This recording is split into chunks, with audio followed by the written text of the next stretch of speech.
17 పెట్టుకోవాలి 1 ఇంచ్ వచ్చి. ఓకే, ఇక్కడ నుంచి 2 ఇంచెస్ పెట్టుకోండి. నెక్ లూజ్ ఎవరికైనా 2 ఇంచెస్ ఉంటుంది. బాగా సన్నగా ఉన్న వాళ్ళు 1/4 పెట్టుకోండి. ఇక్కడ నుంచి 3 ఇంచెస్, ఎవరికైనా 3 ఉంటుంది, మ్యాక్సిమం 3 ఉంటుంది. ఇక్కడ నుంచి బాగా లావు ఉంటే 6.5 తీసుకోండి, ఇప్పుడు సన్నగా ఉంటే 6 తీసుకోండి. బాగా సన్నగా ఉంటే 5.5. బాడీ మెజర్మెంట్ ఇది. ఇలా 6.5 రౌండ్ తీసుకోండి. దీన్ని రౌండ్ చేసుకోండి. ఈ రౌండ్ అండ్ స్కేల్స్తో యూజ్ చేసుకోండి, మీకు ఈ బాగా షేప్.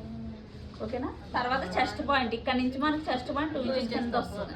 ఇప్పుడు ఆర్మ్ రౌండ్ ఎంత ఉంది? 17లో సగం ఎంత? 70ని 2 ఫోల్డింగ్స్ చేయాలి, ఎందుకంటే మనం 1 హ్యాండ్ మెజర్మెంట్ తీసుకున్నాం కాబట్టి. 8.5 ఇక్కడ నుంచి రౌండ్ తీసుకోండి. 8.5 ఇక్కడ నుంచి 3 ఇంచెస్ ఇలా. ఓకే, చెస్ట్ ఎంత ఉంది? ఇందాక 9.5 వచ్చింది. 36 డివైడెడ్ బై 4 చేస్తే 9.5 వచ్చింది. 9.5 చెస్ట్ దగ్గర, ఇక్కడ ఎక్కడ గీసాం చెస్ట్ పాయింట్, దాన్ని స్ట్రైట్గా పెట్టుకోండి. 9.5కి 3 ఇంచెస్ మళ్ళీ ఎక్స్ట్రా. ఓకే, నడుము ఎంత ఉంది?